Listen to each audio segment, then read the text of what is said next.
الحمى القلاعية في الأغنام مرض فيروسي حاد وشديد العدوى يصيب الحيوانات ذات الظلف المشقوق. الأعراض في الأغنام قد تكون أقل حدة أو غير ظاهرة سريرياً في بعض الأحيان، لكنها قد تسبب ارتفاعاً في درجة الحرارة وظهور بثور.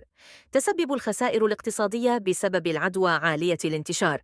الأعراض في الأغنام حمى، ارتفاع في درجة حرارة الحيوان، بثور، ظهور بثور، حويصلات في الفم، وأحيانا في منطقة ما بين الظلفين وحول الحوافر. عجز، قد لا تظهر أعراض واضحة على جميع الحيوانات البالغة، ولكنها قد تؤدي إلى نفوق الحيوانات الصغيرة. طرق الانتشار العدوى المباشرة: الاتصال المباشر بين الأغنام السليمة والأغنام المصابة. العدوى غير المباشرة عن طريق التربة، المركبات، المعدات أو الهواء، خاصة في المناطق الموبوءة. عن طريق الحيوانات الحاملة، يمكن للأغنام أن تصبح حاملة للفيروس لفترة طويلة دون أن تظهر عليها أعراض.